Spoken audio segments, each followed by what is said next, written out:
ลายังมาดูครับปล่อยพะล้นเพราะว่ายันปลามันแตกปลามันเปื่อยยันปลามันเละ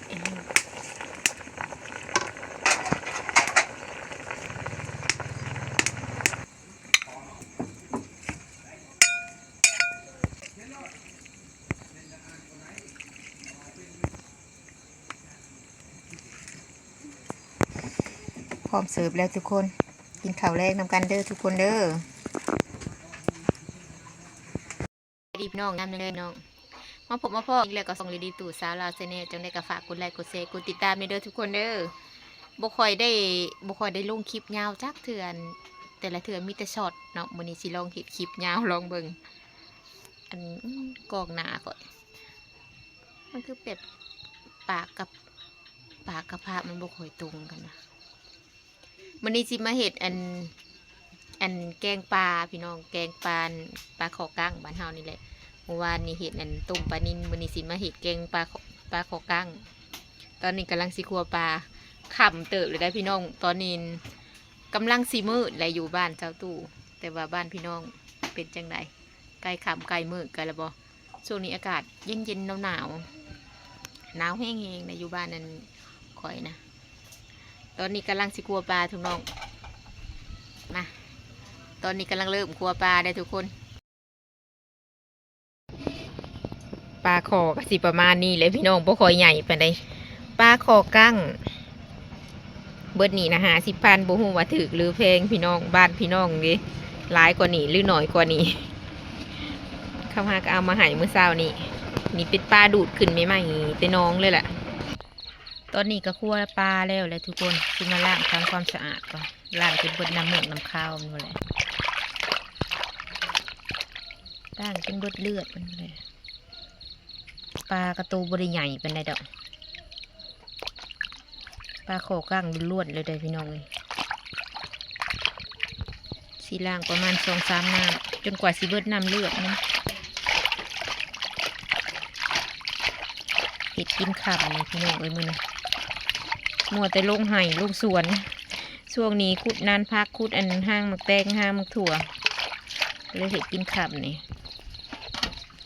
ล้างทำความสะอาดแล้วต่อไปก็สิเป็นนั่นล้างพักเพราะว่าตอนนี้ยังรอให้หมอมันเดือดให้น้ำมันฝดจังสีเอาปลาลงสีเกียมันส่วนนั้นผสมมันก่อนส่วนประกอบเป็นพักเป็นยังสีล้างปลาไว้มันจะง่ายเวลาแกงจับใส่หล่นล้างพักก็อยู่ในส่วนเองเลยสิมีผักบัวแล้วก็ผักหอม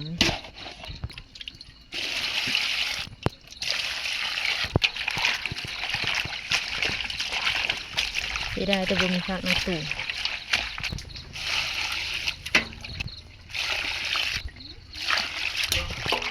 โอ้แห้งขำแห้งหนาวเด้ออากาศบ้านคอยนี่เด้ออีกอย่างก็อยู่ใกล้แม่น้ำนี่หนาวแห้ง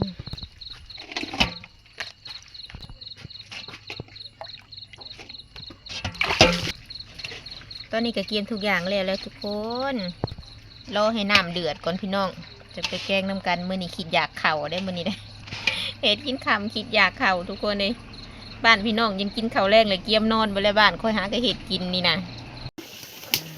ตอนนี้น้ำก็เริ่มเดือดแล้วทุกคนก่อนสิเอาปลาลงนี่อันสูตรของข่อยเด้ออันนี้ก็สูตรไผ่สูตรมันข่อยสิเอาหมักพริกแป้งนัวเกลือแล้วก็ปลาแดกลงก่อนเพราะว่าถ้าเอาลงพร้อมปลาแล้วมาคนมันสิเห็ดให้เนื้อปลามันเละมันเปื่อยนี่หมักพริกเกลือแป้งนัวและสิ่งที่ขาดบ่ได้อาหารบ้านเฮาก็คือน้ำปลาแดกนี่เด้อพี่น้องคนเนี่ยเข้ากันแล้วก็ซีมเบิ่งรสชาติซะก่อนถ้าบ่พอถ้าขาดเหลืออีหยังก็ตื่มไปก่อนสิเอาปลาลงเรื่องอันนี้ก็สูตรไผ่สูตรลาวเด้อทุกคนเด้อคือว่าละการเห็นอาหารบ่มีสูตรตายตัวหมักแบบได้กระจัดเอาเลยเด้อพี่น้องตอนนี้ก็เอาปลาลงทุกคนขาปลาตายบุขากปลาดินดงเด่งน้ำฮอนลวกหลายเติบพี่น้องสิต้มปลาไว้ประมาณ20 นาทีค่อยใส่พักต้มมาประมาณ10 นาทีเลยทุกคนสิเอามาเกลือใส่ตะกี้ก็บ่ได้คิดว่าสิใส่แล้วเพราะว่า ก็คิดว่ามันบ่มีนะไปไขตู้เย็นเพราะว่าเห็นในมะเขือในตู้ก็เลยลากมาใส่ก็สิใส่ดนๆเนี่ยเพราะว่าอยากให้มะเขือมันเปื่อยคนมากินเปื่อยๆมะเขือ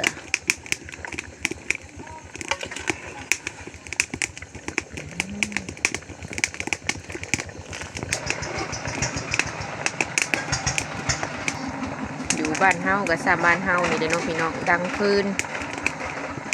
ดังถ่านกับบไหวได้ชั่วโมงนี้ถ่านอยู่บ้านก่อยโลหนึ่ง3,000เขาบ่ได้ขายเป็นสอบเลยทุกคนเขาขายเป็นโลเพราะว่าเขตนี้มันไกลโรงงานดิอยู่โรงงานเขาซื้อเป็นโลถ้าเขาที่ซื้อมาดังเขาก็ให้ซื้อเป็นโลคือกันล่ะก็เลยเลือกที่จะแบบว่าดังพื้นเอาคือประหยัดนี่ช่วงนี้รายได้มันบ่ค่อยเข้าเพราะมันได้อยู่บ้านนอกบ้านนาหาบ่ฮู้สิหาอีหยังยามค่ำสิรถไถแซวคนมาแต่ไห้แต่หน้าแต่สวนปลาสุกแล้วก็พักลงแล้วบัดนี้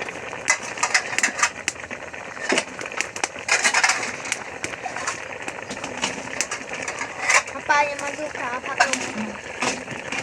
เสียดายแต่บุญมีผักขี้สุ่มดังผมแกงจะปลากระแสบได้ผักขี้สุ่มดังผมก็ขอยพะล้นเพราะว่ายันปลามันแตกปลามันเปื่อยยันปลามันเละ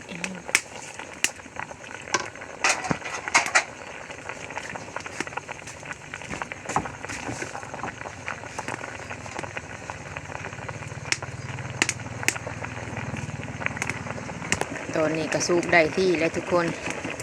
เริ่มถอยไฟก่อนบัดนี้โยโยโยโยโยถอยไฟสูบแล้วพร้อมเสิร์ฟทุกคนบัดนี้เป็นตะแซ่บอยู่แกงปลาบ้านเฮา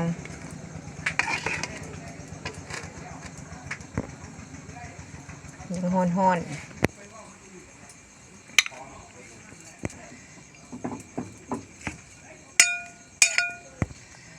อากาศหนาวๆวันนี้กินฮ้อนๆนี่เด้อพี่น้องแซ่บ